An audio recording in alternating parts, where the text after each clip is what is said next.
Hey everyone, hope you're enjoying spring break. Obviously this is where I am, but wherever you are, we've got some stuff for you to learn today, and so here's This Week at SFT. It's Sunday, March 15th, and it's time for This Week at SFT. This week's guest, the Substance Abuse Resource Center. And here's your host, Greg Scamato. Alright, welcome to episode 9 of This Week at SFT. As always, I'm your host, Greg Scamato, letting you know about things going on in the hall and on campus. Of course, this is a pretty limited week since campus is closed, but let's start with rapid fire anyway. Here we go.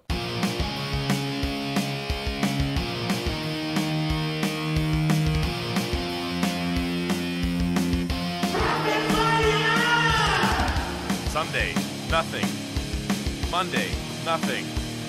Tuesday, nothing. Wednesday, nothing. Thursday, nothing. Friday, nothing. And Saturday, you guessed it, nothing. I got you.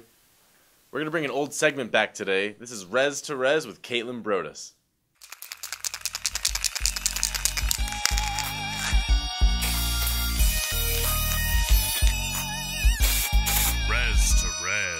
With Caitlin Brodus. Hi guys, this is Caitlin Brodus and this is Res to Res, your weekly bit of the week that gives you the tips you need to be a great resident. Today's topic, calling your mamas. Yeah, Mom, so Sunny took a Scentsy out of my room. Apparently it's something to do with like a fire hazard. Yes, Mom, Sunny. No, Danny's not my RA. I told you that. Why don't you know that? Mom, are you serious right now? Why don't you know that? Mom, I'll call you more. I'm sorry. I forgot. I'm busy. Okay. Okay. Okay, I'll call you more, Mom. Bye. Oh, hi. I just didn't see you there. Did you see that? All right. Well, let me be a reminder that parents are not wizards, mind readers, or anything of the sort. You have to call them and let them know how you're doing in college. They want to make sure that you're safe and that you're having a good time and that their money is well spent. Stay classy, SFT. Well, I just wanted them to hear your voice because we're doing that skit that you gave me the idea about calling home. Oh, yeah? Yeah, and so we're going to digitize it to sound like an English mommy yelling at me over the phone because I don't call home, but we all know that's not true. Oh, so nobody will guess it's me then? It's gonna be like satirized to you. Alright. Alright.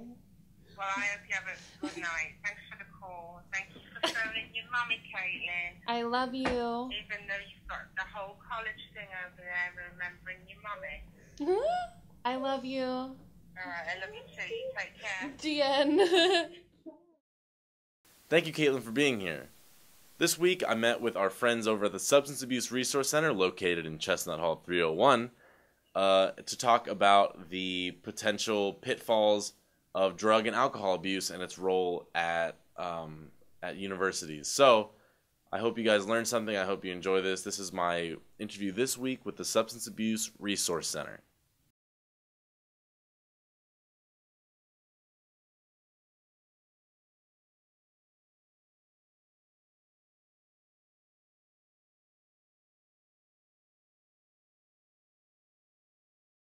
Do you mean to like? You could do that. Hey everyone, I'm here today with Tim Trail from the Substance Abuse Resource Center over here in Chestnut Hall 301. And so, Tim, who are you and what do you do? My name is Tim. I am the coordinator for the Substance Abuse Resource Center. Not the best name, because we don't really use the word abuse anymore. Okay. So, but we call it SARC for short. SARC. Yep. Okay. And so what we do is I focus on educating the whole campus, if I can, every student on drugs and alcohol. I also play a component in the troubly part, with the dean of students. So but not in the actual punishment side of it. Yeah. So if someone does get in trouble with alcohol or drugs, they go to see the dean of students, kind of get what they're going to get. then they come see me for education part. I don't think I may have had maybe I can count on this hand how many people have left my office not saying like, oh my god, I just didn't know any of that stuff. That was wow. So and that's the thing is I'm not here to boss people and Okay. that's So what pay we do. attention. That's what he's saying. Pay attention. Right. So you said you don't use the word substance abuse resource or substance abuse anymore. Right. But it's still in the name. So what do you call it and what defines that? Like how do you know that there is a problem? Well, it depends. It's just now we look at it on a continuum. So it just depends on the person, the individual, and where they're at. Okay.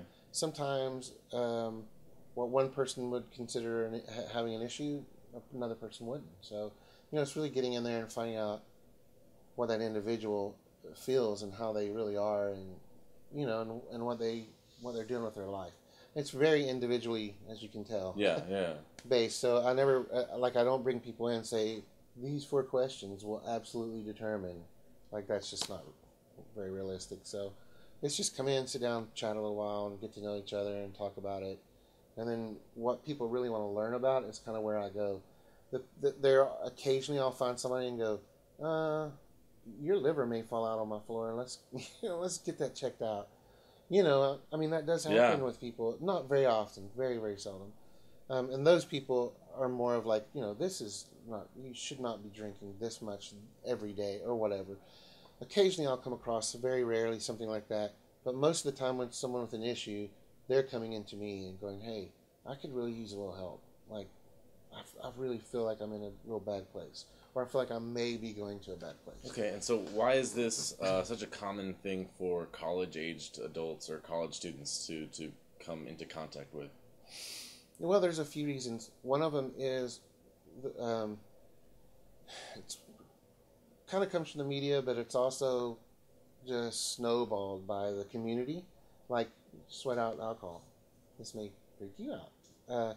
You can sweat out alcohol? No. You can only sweat out 1.6% alcohol, approximately. So if I only drink 1.6% of alcohol, no, then you can only sweat out 1.6 of that, though. Oh. So you're still. I'm not a math guy. So. I am not either. But the issue is that people think, oh, if I go to the gym, I break down muscle and I repair, and they have hooked up that. That's how you repair stuff. You sweat it out, because everyone smells like a distillery if they drink the night before when they're sweating. And there's a few reasons for that. One of them, the cells are more open, so sweat comes out more, just more. But they're only hitting 1.6%.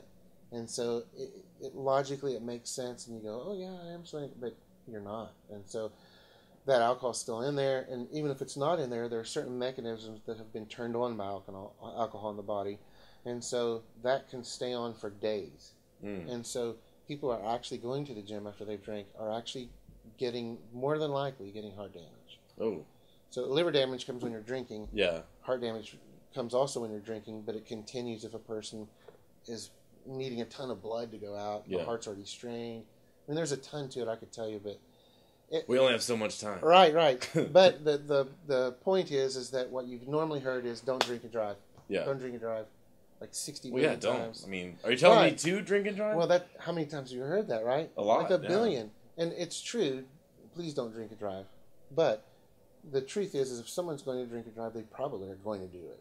Because they've heard since grade school, don't drink and drive, don't drink and drive. Now the new one is don't drink when you're pregnant. We've kind of added that on. It's from the media attack, I mean. But there's so much more than that. Like, we just found out 3-4 months ago, if you have one drink and you're in the sun, you're like up to 20% more, 20% higher chance you're going to get skin cancer that day. If you have 3 or more drinks, it jumps up to like 50-something percentile that day. You're scaring me. That's a good segue, though. It is. It doesn't necessarily mean don't drink if you're over 21. Just kidding. I can legally poison myself. Right. The people watching this cannot. Right. But if you're over 21, or, honestly, if you're under 21 and you choose to drink, because everyone's an adult in college, just about. Mm-hmm. And so they're going to make their own decisions. Wear freaking suntan lotion. I mean, and that's the information we got to get out to people. Be careful because of these things. I mean, there are consequences we have to teach too. But okay, and I said that's a good segue because we're not talking during spring break, but everyone's watching during spring break. And some of our residents are taking a more passive approach and staying in their room and taking a break from Netflix to watch this episode in the dark. But some of our residents are traveling and going outside and, and living however they want to live. Sure. So what can you tell them, and what should they be aware of? The sun one's very important, because a lot of people say, oh, well, that's why they get sunburns. No, they get sunburns because they're drunk and silly, and they stay out too long. But the skin cancer part, you don't have to get a sunburn necessarily to get exposure. It's because we knew that it dropped the immune system, but it also opens up cells' receptibility to UV radiation way more. Okay. And so there's that. I'll tell you another really good one.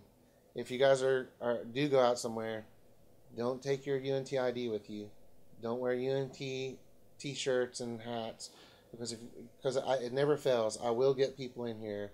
I'm going to get a couple of people in here from Padre, and they're like, what's in Padre? And they're all mad and they're all freaked out, and that's because the contract you sign when you come here to be a student says, if we find out that you've gotten in trouble with the law anywhere in the world, you are in trouble at UNT. Wow. So only if you bring your ID and wear a shirt. Well, and they'll probably ask you, finger. "Oh, you're here from what university, son?" And they're like, "We're UNT." And they're like, it's like, yeah. Hey, what's up? Yeah. And then they'll tell us. Okay. Police know. They know. They know to call us. And can you talk a little bit about alcohol poisoning? Yeah, how to recognize it and what to do if.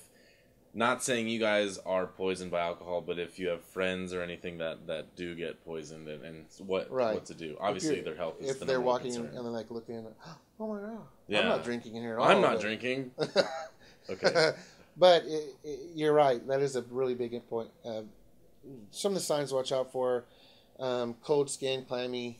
If the coloration starts to go out of the face, they start turning a little white, or if the lips turn blue, then that's like really scary, way gone.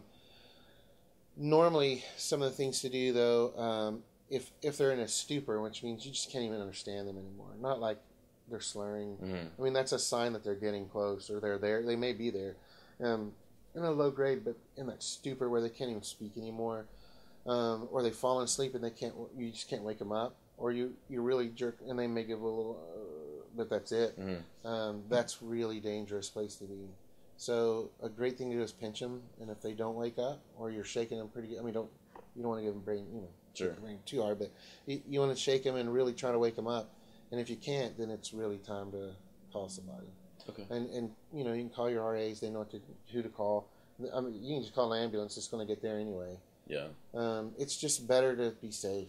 It's better to take a little chance to have somebody go, "What the hell are you doing that?" Then, why did you? Oh my god! Then, have that person die or go into coma or something else. It's just a lot. You have to turn them on their side. You can't leave them. Don't let them sleep stuff off. That's super dangerous. You have to actually turn the person on their side, because if they throw up, they can drown. Because if you're shaking them or pinching what a them, way to go! I know. Drowning in vomit. Well, if I'm pinching you and you're not waking up, Yeah. your vomit's not going to wake you up. Ugh. And that's just how alcohol works in the brain. What it does is it shuts down the prefrontal first. That's why we do dumb stuff and make silly decisions. Sure. Then it starts working on the motor strip almost immediately afterwards, where you stumble and fall and those kind of things. Then it works its way down to the very base, which is the autonomic nervous system.